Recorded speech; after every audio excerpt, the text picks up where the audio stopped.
नहमदुहु व नुसल्ली अला रसूलिल करीम अम्मा बाद अऊज़ु बिल्लाहि मिनश शैतानिर रजीम बिस्मिल्लाहिर रहमानिर रहीम अस्सलामु अलैकुम व रहमतुल्लाहि व बरकातहू।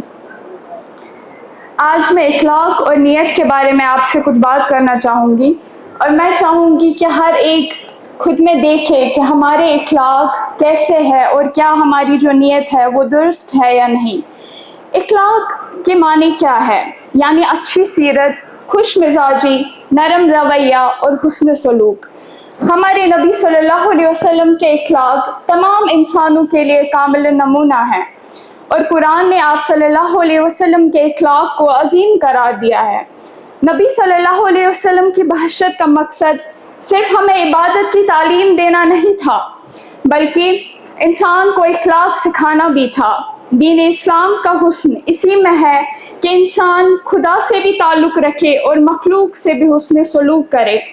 सही बुखारी शरीफ की हदीस है और सही मुस्लिम में भी यह हदीस है कि तुम में से सबसे बेहतर वो है जिसके इखलाक सबसे अच्छे हो। इखलाक की अहमियत इतनी है कि तिरमिज़ी शरीफ की एक हदीस है कि जब क़यामत के दिन मीज़ान में हमारे नामे अमाल को तोला जाएगा तो सबसे वज़नी जो चीज़ होगी वो हमारे इखलाक होंगे। एक इंसान को लगता है कि उसकी जो पहचान है वो उसके माल से होती है, उसके कपड़ों से होती है, उसकी गाड़ियों से होती है, लेकिन असल पहचान जो इस इंसान की है वो उसके इखलाक से होती है।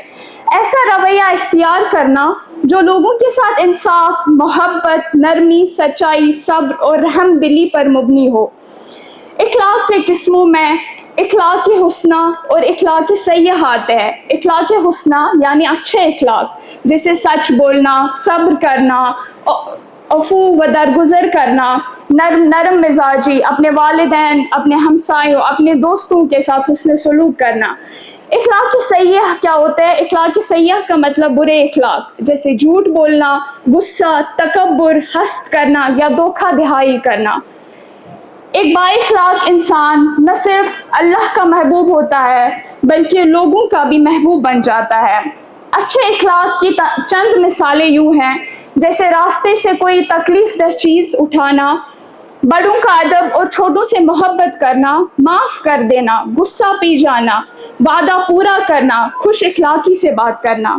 एक वाक़या आपके सामने मैं पेश करना चाहूँगी।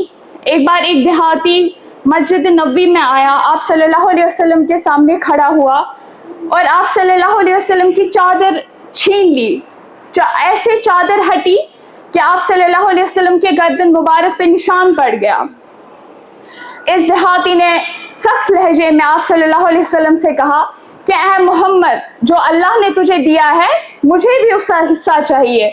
वहाँ पे जो सहाबा बैठे थे उनको इस लहजे, इस बदतमीजी पे बहुत गुस्सा आया, लेकिन आप सल्लल्लाहु अलैहि वसल्लम ने उनको रोका और मुस्कुराकर इस देहाती से उनसे कहा इसे जो चाहिए इसे वो दे दो, और ये कहकर उस देहाती को रवाना कर दिया। वो देहाती जब मस्जिद नबवी से बाहर आया तो उसने सोचा मैंने आप सल्लल्लाहु अलैहि वसल्लम के साथ इतनी बदतमीजी की, लेकिन फिर भी आप सल्लल्लाहु अलैहि वसल्लम ने चुपचाप मुस्कुरा के मुझे अपना हिस्सा देके रवाना कर दिया। इस इखलाक से मुतस्सिर होके उस देहाती ने वहीं पे इस्लाम कबूल कर लिया। ये थे हमारे नबी सल्लल्लाहु अलैहि वसल्लम के इखलाक, और यही इखलाक हमें सिखाए गए हैं। दूसरी चीज़ जो मैं आपके सामने पेश करना चाहूँगी वो नियत के बारे में है। नियत के लग़वी मानी क्या है? यानी दिल में किसी काम का इरादा करना, और शरई मानी क्या है?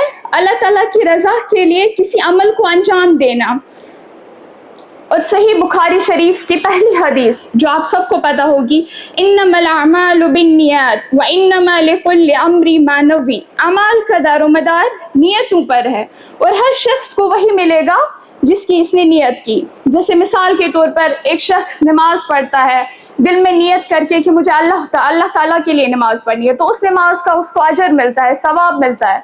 लेकिन अगर यही नमाज वो लोगों को दिखाने के लिए पढ़े, दिखावे के लिए पढ़े, तो यही नमाज, हालांकि ये अमल है, लेकिन यही नमाज उसके लिए बाइस गुनाह बन जाती है। इसलिए हर अमाल का दारोमदार नियत पर है। नबी सल्लल्लाहु अलैहि वसल्लम ने फरमाया 4 किस्म के लोग होते हैं, वो जिसे इल्म और माल दोनों मिले तो वो अल्लाह की राह में खर्च करता है, वो सबसे अफजल है।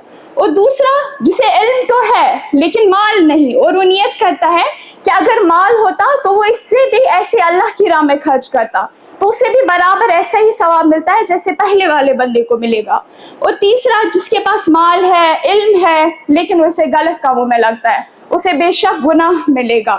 چوتھا، نہ مال تھا لیکن نہ مال تھا اور نہ علم تھا، لیکن نیت کرتا ہے کہ اگر ہوتا تو وہ بھی غلط کام میں لگا دیتا تو اسے بھی ویسا ہی گناہ ملے گا جیسے کہ تیسرے بندے کو ملتا۔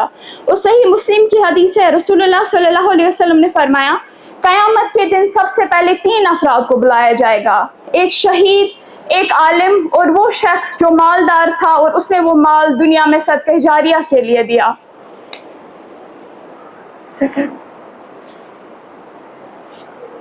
کم ہی ہے اس میں۔